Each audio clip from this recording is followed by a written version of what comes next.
Hamas ने भी जंग का प्रचंड आरंभ कर दिया है। हमास ने एक वीडियो जारी किया है और इस वीडियो में दिखाया गया है कि कैसे उसने अपने एंटी टैंक मिसाइल को लॉन्च करके इजराइल के 3 मरकावा टैंक उड़ा दिए हैं।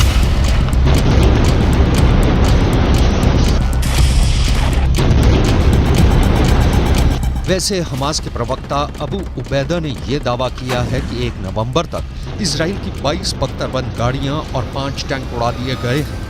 आखिर गाजा के अंदर इजराइल की फोर्स के रास्ते में कौन-कौन चट्टान बनकर खड़ा है?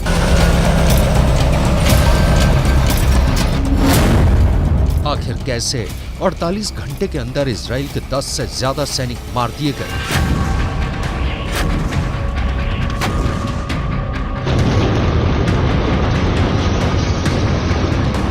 हमास के गुरिल्ला युद्ध की ये पूरी खतरनाक स्ट्रैटेजी हम आपको दिखाने वाले हैं, लेकिन सबसे पहले हमास के ही वीडियो का विश्लेषण करेंगे।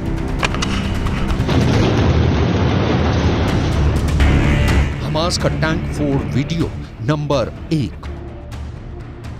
हमास का ये लड़ाका धीरे धीरे सुरंग से बाहर निकलता है।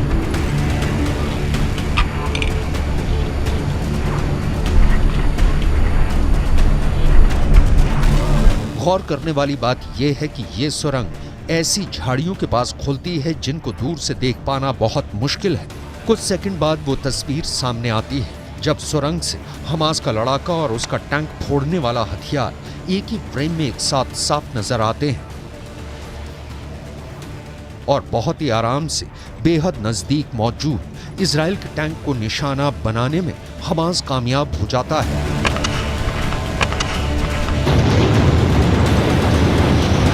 एक ही एंटी टैंक वेपन के वार से इजराइल का महंगा 75 करोड़ का मरकावा टैंक जलकर राख हो जाता है। हमास का टैंक फोड़ वीडियो नंबर 2। एक झाड़ी और झरमुट के पास ही सामने की तरफ इजराइल का टैंक नजर आता है। घात लगाकर टैंक पर हमला होता है।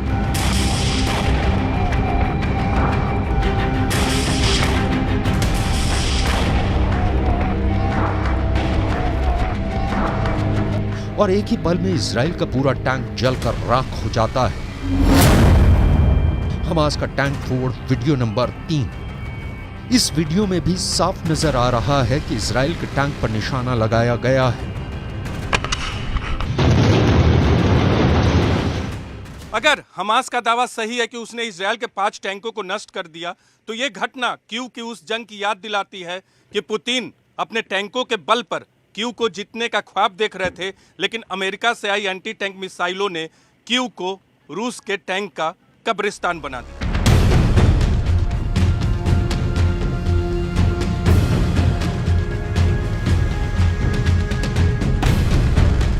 फिलहाल हालात ये है कि अब इजराइल को एक बार फिर से ये बात गंभीरतापूर्वक सोचनी पड़ेगी कि आखिर गाजा के अंदर घुसने का उसका फैसला कितना सही था, क्योंकि लंबी घेराबंदी करके भी पहले हमास के संसाधनों को खत्म किया जा सकता था। गाजा पट्टी के अंदर उन्हीं इमारतों का मलबा इजराइल के लिए बड़ी चुनौती बन गया है, जिसे इजराइल की एयरफोर्स ने ही तैयार किया है।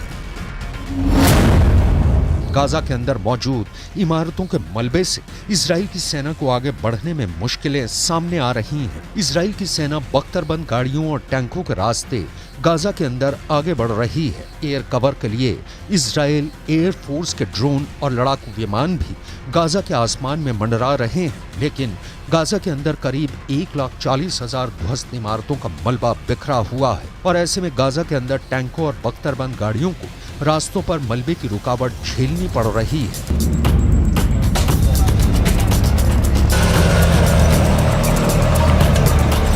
इस मलबे को हटाए बिना इजराइल की आर्मी आगे नहीं बढ़ सकती है, लेकिन इसी मलबे को साफ करने के चक्कर में इजराइल की आर्मी फंस रही है और उसको हमास के हमले झेलने पड़ रहे हैं। इजराइल के अखबार टाइम्स ऑफ इजराइल की खबर के मुताबिक जब से ग्राउंड ऑपरेशन शुरू हुआ है, 1 नवंबर तक इजराइल के 17 सैनिक मारे जा चुके हैं। इजराइल के रक्षा मंत्री योव गैलेंट ने इस पर बयान दिया है कि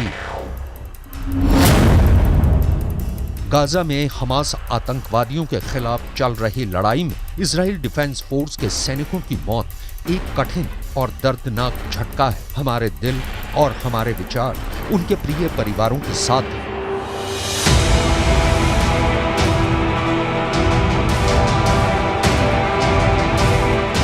इजराइल के प्रधानमंत्री की लोकप्रियता वैसे भी इजराइल के अंदर लगातार घटती जा रही है और ऐसे में इजराइल के सैनिकों की लगातार हो रही मौतें एक ऐसे बोझ की तरह हैं जो दिन प्रतिदिन नेतन्याहू के राजनीतिक करियर का दम निकाल रही हैं। बेन्यामिन नेतन्याहू ने भी इजराइल के सैनिकों की शहादत पर बयान दिया है।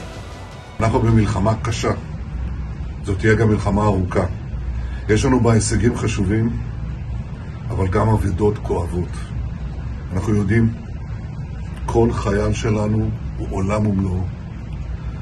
ואני אומר למשפחות היקרות, עם ישראל כולו איתכם בשעת יגונכם הכבד, הקשה מנשוא.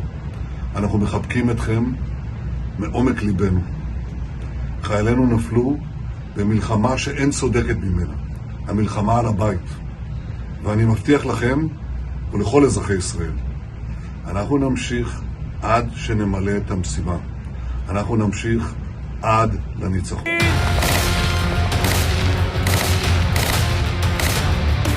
दरअसल इतने सैनिकों की 48 घंटों में मौत होना पूरे इजराइल के लिए एक बहुत बड़ा सदमा था और इसलिए इजराइल डिफेंस फोर्स ने पूरी ताकत से इसका बदला लिया। इजराइल एयर फोर्स और शिन बेत के पास इस बात की पूरी जानकारी थी कि आखिर इजराइल के इन सैनिकों को मारने वाला मास्टरमाइंड और हमास को युद्ध के निर्देश देने वाला कमांडर कहां पर छिपा है और इसलिए हमले के लिए जिम्मेदार इब्राहिम बियारी को सीधे टारगेट पर लिया गया। शिन बेत को यह सूचना मिली थी कि हमलों का मास्टरमाइंड इब्राहिम बियारी जबालिया के शरणार्थी शिविर में ही अंडरग्राउंड काम कर रहा था, इसलिए इजराइल डिफेंस फोर्स ने ताबड़तोड़ जबालिया कैंप पर हमले शुरू किए जिसमें 1000 किलोग्राम के 6 बम गिराए गए। यह हमला इतना बड़ा और घातक था कि जहां पर बम गिरे वहां पर कई मंजिला गहरे गड्ढे नजर आने लगे। इजराइल डिफेंस का दावा है कि जिस अंडरग्राउंड हेडक्वार्टर में इब्राहिम बियारी काम कर रहा था उसको भी तहस नहस और नेस्त नाबूद कर दिया गया है। अब इजराइल के निशाने पर हमास का एंटी टैंक दस्ता है। אנחנו איננו מעוניינים במלחמה נוספת, אבל אנחנו ערוכים בגבול הצפון, כוחות צה"ל ערוכים בהגנה חזקה, חיל האוויר מוכן לכל משימה. אחד המערכים שנפגעו באופן קשה אצל החמאס בשבועות האחרונים הוא מערך הנ"ט. פגענו בחלק ניכר ברוב המפקדים של המערך הזה. חיסלנו אתמול את מפקד מערך הנ"ט של הרצועה, מופיע כאן לפניכם.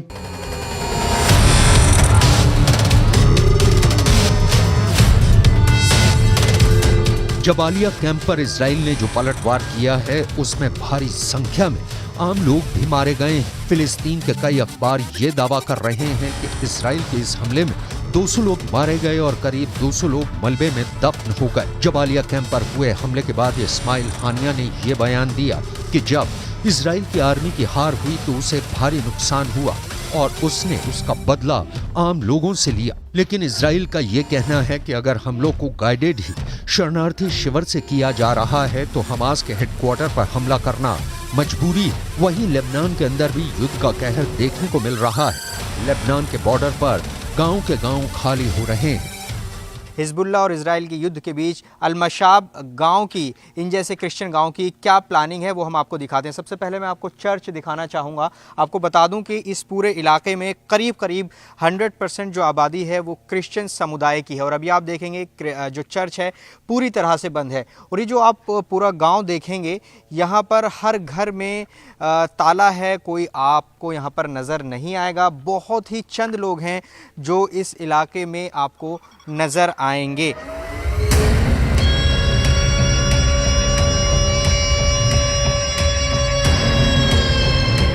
दूसरी तरफ हिजबुल्लाह लेबनान से एक बहुत बड़ा हमला लॉन्च करने की तैयारी कर रहा है जो एक फुल स्केल वॉर भी हो सकता है, क्योंकि लेबनान में हिजबुल्लाह के सबसे बड़े नेता नसरल्लाह ने 7 अक्टूबर के बाद से अब तक इजराइल की जंग पर कोई भी भाषण नहीं दिया है। लेकिन अब शुक्रवार को हिजबुल्लाह के नेता युद्ध पर कोई बड़ा ऐलान कर सकते हैं। ऐसे में इजराइल के लिए मुश्किलें और ज्यादा बढ़ सकती हैं।